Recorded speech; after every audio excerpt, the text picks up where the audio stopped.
messieurs, bonjour. Bienvenue aux 12 heures de ce 28 janvier. À la une de l'actualité, le président de la République, Ahmed Tebboune, a appelé son homologue et frère tunisien Kais Saïed pour s'enquérir de son état de santé après la tentative d'empoisonnement dont il a été victime.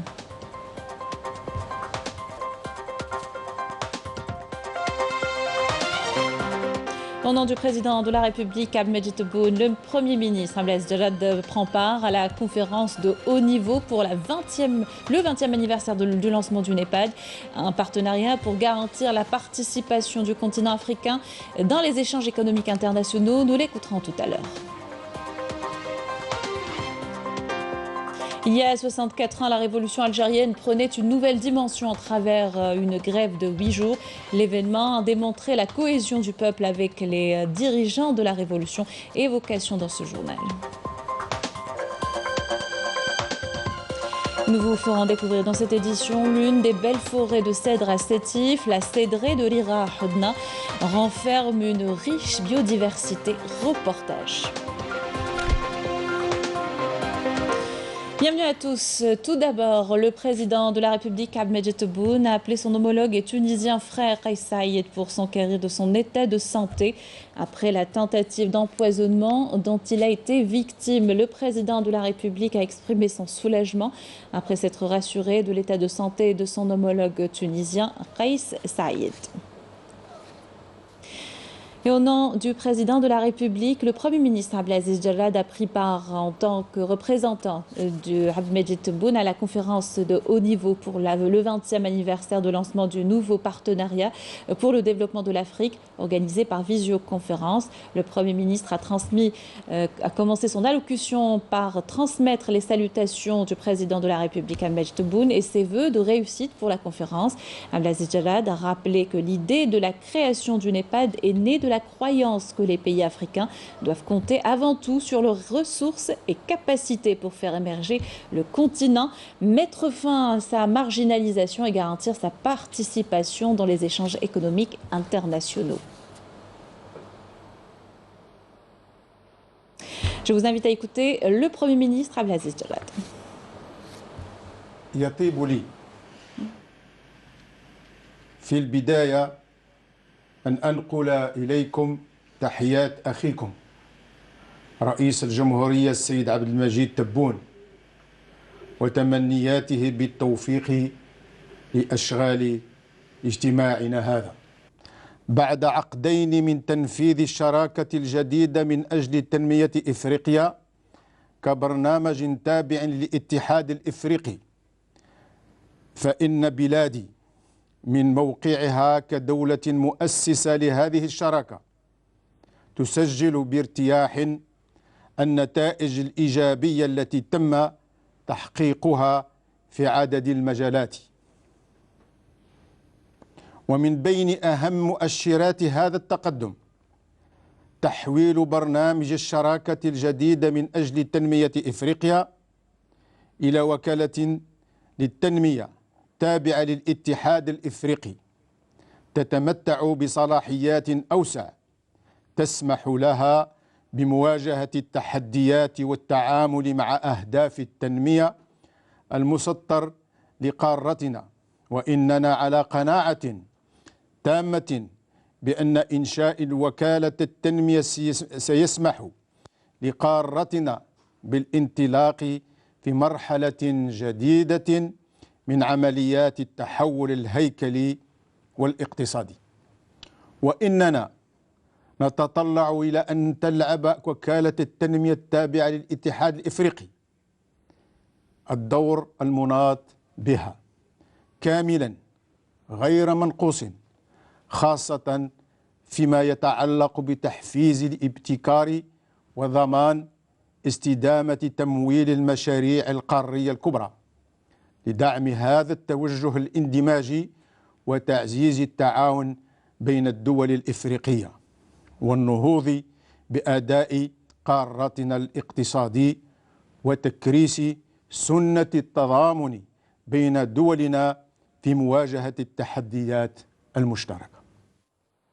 Le Premier ministre Abdelaziz Jarrad a assuré que l'Algérie comptait participer dans les projets phares pour le développement du continent africain, notamment la transsaharienne et le pipeline. On l'écoute.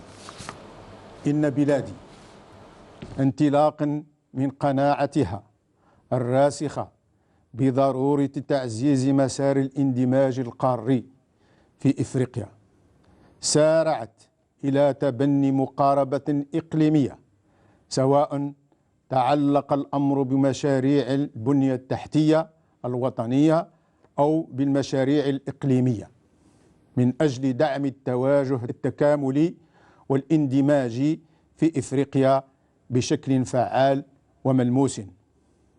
وفي هذا الإطار فإن مشاركة الجزائر تتجلى إقليميا من خلال مشروع الطريق العابر للصحراء الرابط بين الجزائر ولاغوس في نيجيريا ومضاعف بخط أنابيب الغاز والربط بالألياف البصرية على نفس المسار. ووطننا من خلال العديد من كبريات البنية التحتية لا سيما ميناء جنجن وميناء الحمدانية، وهي مشاريع ستؤدي بالضرورة إلى تعزيز البنية التحتية القارية وتضاعف الإمكانيات اللوجستية تحفز التجارة البينية في إفريقيا. وفضلا عن ذلك فإن بلادي التي أطلقت في بداية السنة الماضية الوكالة الجزائرية للتعاون الدولي من أجل التضامن والتنمية وتعتزم المساهمة في دعم الإدماج القاري وجهود التنمية في الدول الإفريقية الشقيقة. Voilà pour l'allocution du Premier ministre Abdelaziz Jarrad qui participe à la conférence pour le 20e anniversaire du lancement du NEPAD. Dans le reste de l'actualité, séance plénière ce matin à l'Assemblée populaire nationale consacrée aux questions orales des membres du gouvernement. Sont concernés les secteurs de l'intérieur et des collectivités locales, l'enseignement supérieur et la recherche scientifique, la jeunesse et les sports, les ressources en eau, l'habitat et l'urbanisme, le travail, l'emploi et la sécurité sociale, la pêche et la production halieutique. Et au nom du président de la République, Ahmed Tebboune, le conseiller auprès de la présidence chargée des Zaouïas et des associations religieuses, Aïssa Belakhdar, a présenté ses condoléances à la famille du défunt, le cheikh Salah Taleb Omar Asmaoui, membre de la Halaqa Al-Azaba Al-Ataf, wilaya de Ghardaya. Le cheikh est décédé lundi dernier à l'âge de 91 ans. Belakhdar a rappelé le parcours du défunt connu pour ses principes, son patriotisme sincère et son attachement aux constante sacrée de la nation. Le conseiller du président de la République a affirmé que le défunt était l'objet d'une grande admiration, priant qu'Allah l'accueille en son vaste paradis. L'Union générale des travailleurs rend hommage à feu Abdelhak Ben Hamouda au 24e anniversaire de son assassinat. Une cérémonie de recueillement a été organisée à la mémoire de l'ancien secrétaire général de l'UGTA assassiné par des terroristes en 1997. Organisée au siège de la centrale syndicale, la cérémonie s'est déroulée en présence du conseiller du président de la République, du ministre de la Communication porte-parole du gouvernement Ammar Belhimar et du secrétaire général de l'UGTA, Salim Labacha.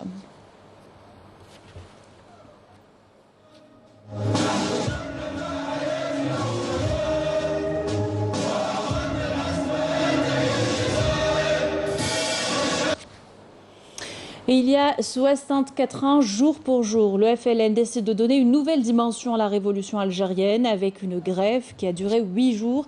Étape charnière dans l'histoire de la guerre d'Algérie, cette grève a mis en relief la cohésion du peuple algérien avec les dirigeants de la révolution. Réalisant par la même occasion un écho médiatique international en dépit de toutes les tentatives du colonisateur français de la briser, usant de toute forme de violence. Karima Haïfa. Malgré la présence oppressante des bérets rouges, des bérets verts et des paras français à Alger, implantés dans les vieux palais, les écoles et tous les quartiers stratégiques de la Casbah, Alger a dit non à l'humiliation et à la répression. Le 28 janvier 1957, premier jour d'une grève générale de 8 jours, la Casbah et les quartiers populaires restèrent déserts. Un événement sans commune mesure qui mobilisa tout le peuple algérien autour du FLN. La discipline, l'engagement et la solidarité entre les différentes catégories du peuple algérien lors de la période de grève, ainsi que l'observation des consignes du comité de coordination et d'exécution du FLN, était un modèle inédit et pionnier de la lutte pacifique dans le processus de la révolution algérienne. L'observation par les Algériens, aussi bien à l'intérieur qu'à l'extérieur du pays, des consignes des dirigeants de la révolution a permis de réaliser l'écho médiatique et international escompté qui venait renforcer la position de la délégation algérienne auprès de l'ONU qui tenait ce jour-là sa 11e session ordinaire. Et ce, en dépit de toutes les tentatives du colonisateur français de briser la grève avec toute forme de violence. La décision du FLN de propulser la révolution dans la rue, comme le voulait l'Arbi Belmhidi, ne s'était pas avérée vaine. Elle avait permis au monde entier d'admirer l'exemple des sacrifices d'un peuple pour le recouvrement de sa liberté. Quelle lecture peut-on faire de la grève des 8 jours? Le mouvement avait atteint son objectif. Car après discussion, l'ONU décide le 15 avril 1957 d'une résolution de compromis votée à l'unanimité pour une solution pacifique, démocratique et juste, conformément à la charte de l'ONU. C'est dire que la grève des 8 jours avait atteint pleinement ses objectifs. Dans le reste de l'actualité, produire plus, mais à moindre coût, c'est l'objectif de la Sonatrach qui mise sur la recherche et le développement. Le groupe a mis en place une division laboratoire qui emploie de jeunes compétences dans l'exploration pétrolière. Bouchabou Ali. Équipés des dernières technologies de pointe, les laboratoires de recherche et de développement du groupe Sonatrach œuvrent à travers leurs ingénieurs à fournir à toutes les structures de l'amont et même de l'aval pétrolier les données nécessaires pour évaluer, tester et produire convenablement les gisements. Il s'agit surtout de trouver les solutions pour produire plus et à moindre coût. Il s'agit d'un laboratoire de référence qui dispose des technologies les plus modernes et qui fournit des données importantes à toutes les structures de la Sonatrach. Les laboratoires de géologie ont été créés pour effectuer différentes études et analyses dans le domaine de l'exploration pétrolière. La mission de cette direction est de trouver des solutions aux problèmes que rencontre Sonatrach, notamment dans la production. Les recherches et les expériences sont menées par des équipes triées sur le volet, qui bénéficient régulièrement de formations pour être à la pointe de la recherche et développement, notamment en matière d'exploration pétrolière. Une équipe de docteurs et d'ingénieurs a réussi à créer un premier automate qui permet de contrôler sans intervention humaine et donc de façon mécanique les puits de pétrole.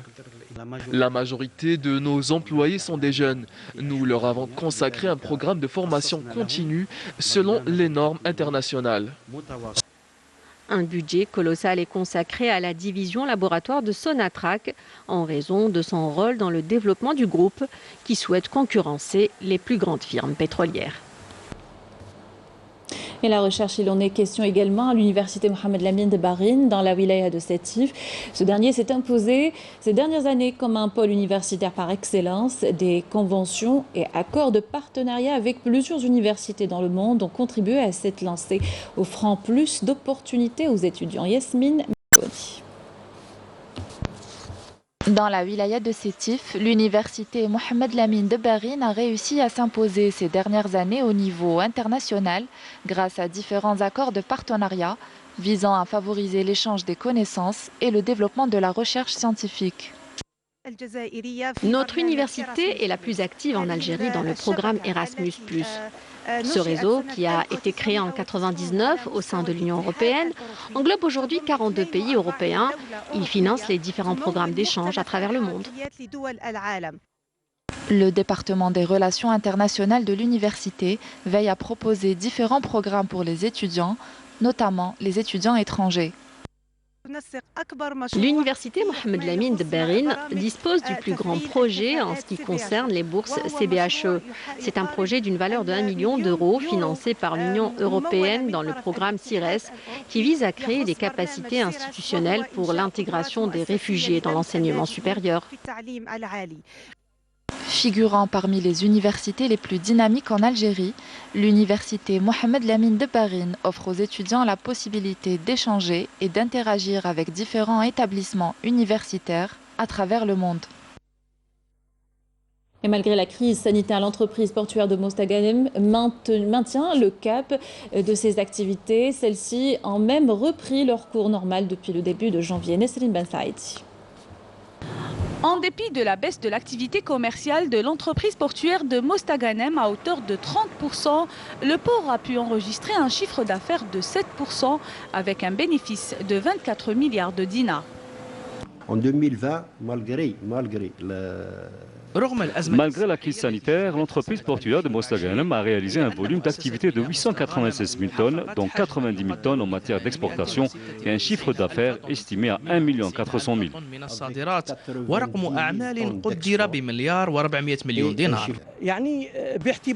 Grâce aux facilitations accordées par l'entreprise portuaire de Mostaganem, nous avons remarqué que depuis le 1er janvier 2021, l'activité commerciale au niveau du port a commencé à reprendre son cours normal. L'issue des dernières décisions pour ce qui est de l'importation des véhicules neufs, l'entreprise portuaire de Mostaganem se prépare pour la reprise de cette activité interrompue. On a le savoir-faire.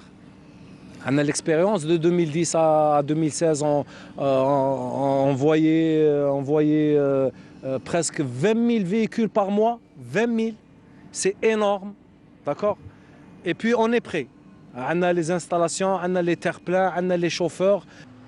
Parmi les objectifs tracés, l'extension du port avec la création d'un 3e bassin, ce qui permettra de doubler la capacité d'accueil des navires pour une meilleure prestation.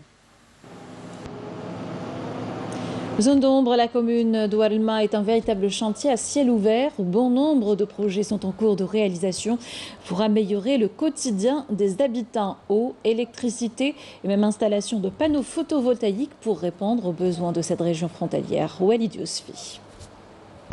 Nous sommes à Douarlma, commune de la wilaya frontalière d'El Oued. Une région qui a connu la réalisation de nombreux projets de développement, des projets destinés à améliorer la qualité de vie de la population locale. Cette région a bénéficié de plusieurs projets, comme l'installation de 25 panneaux solaires et d'un grand nombre de puits souterrains. On a aussi mis en place un réseau électrique de 38 km pour alimenter toutes les cités de la commune de Douarlma. 5 périmètres agricoles ont bénéficié du raccordement au réseau électrique. Même si beaucoup de projets ont pu être réalisés et concrétisés, d'autres peinent à voir le jour, malgré les appels de détresse de la population locale. Il y a pas moins de 1100 élèves dans ce collège. Nous avons un manque flagrant de personnel encadrant. Ce sont les élèves qui sont les premiers atteints. Nous en souffrons beaucoup. On nous a promis de construire un autre CEM ici, mais jusqu'à présent, rien ne s'est concrétisé. L'une de nos principales préoccupations est le chômage. Je suis ingénieur en génie mécanique, j'ai eu mon diplôme et jusqu'ici, je n'ai toujours pas trouvé de travail. Je demande à ce que l'ouverture de la clinique soit accélérée. Ça fait un moment qu'ils nous ont promis de l'ouvrir, mais jusqu'ici, il n'y a pas eu de nouvelles. Une fois à terme, ces projets permettront d'améliorer la qualité de vie des habitants et contribuer à désenclaver la région. Et on arrive à la situation sanitaire. 262 nouveaux cas confirmés de coronavirus, 202 guérisons et 6 décès enregistrés au dernier bilan du comité scientifique de suivi de la pandémie. Direction les hauts plateaux à présent et le sud de Sétif précisément, qui renferme de belles forêts de cèdres. Rahim Abdelaziz nous fait découvrir la forêt de Rira dans la Hodna, un écrin riche en biodiversité. Les forestiers escaladent la forêt domaniale de Rira, Hodna, et ce, pour superviser les travaux sylvicoles. On est au sud-ouest de Ain Oulmen, au cœur de la wilaya de Sétif. Ces massifs boisés renferment une belle cédraie. Ici, le cèdre vit en mélange avec le chêne vert, le genévrier oxycèdre, ainsi que le pin d'Alep. À 1800 mètres d'altitude, le cèdre règne en maître absolu sur ces terrains accidentés. On y trouve des cèdres de tout âge, comme quoi la régénération est des plus aisées. Le cèdre s'associe au genévrier oxycèdre. Il pousse à même les dalles de grès. Les forêts de la wilaya de Sétif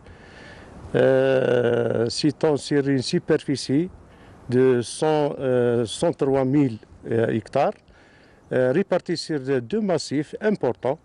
Le massif de Babor, au nord de Sétif, de la wilaya, et le massif de Boutadeb au sud.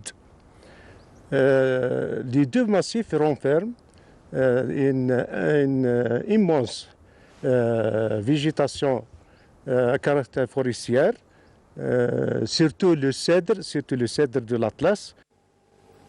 On est en présence d'imposants cèdres semenciers. Les cèdres semenciers sont à l'origine de l'importante régénération des jeunes cèdres. Au niveau de certains compartiments de la forêt de Rira, feuillis et résineux coexistent malgré l'aridité. La répartition de la cidrerie ici à partir de 1400 mètres de l'altitude, surtout sur les versants nord, bien sûr avec des autres espèces, c'est le cortège floristique comme les figuiers, comme l'érable de Montpellier, et le chêne.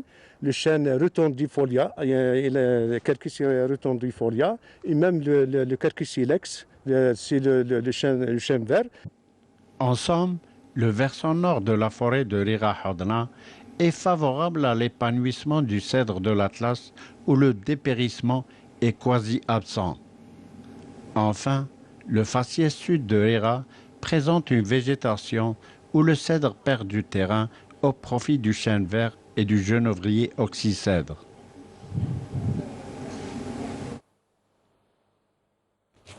Culture pour finir, et cette rencontre avec l'artiste peintre Mohamed Boussetta. Ses œuvres sont exposées à la Galerie Le Pan, Centre des Arts d'Oriad El Feth, des paysages et des scènes du quotidien passé ou présent de l'artiste. Reportage de Nassiba Jaïdir.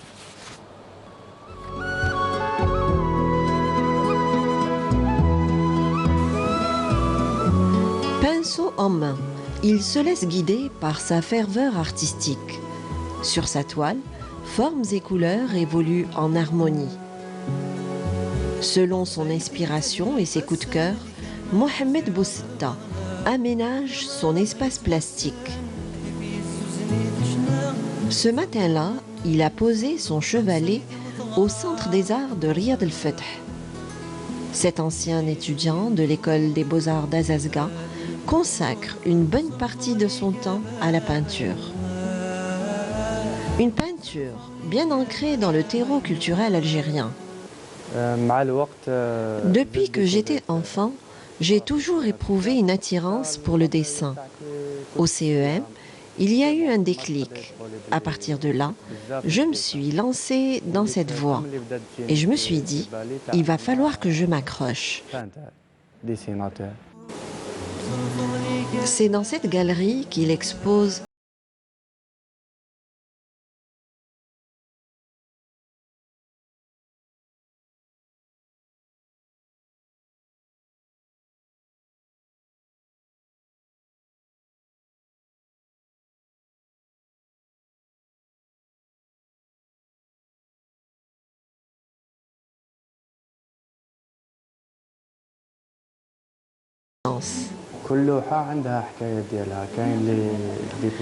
Chacune de ces œuvres d'art a sa petite histoire.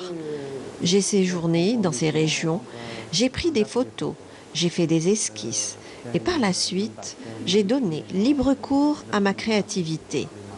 Dans cette exposition, ce sont autant de souvenirs et de coups de cœur en Kabylie.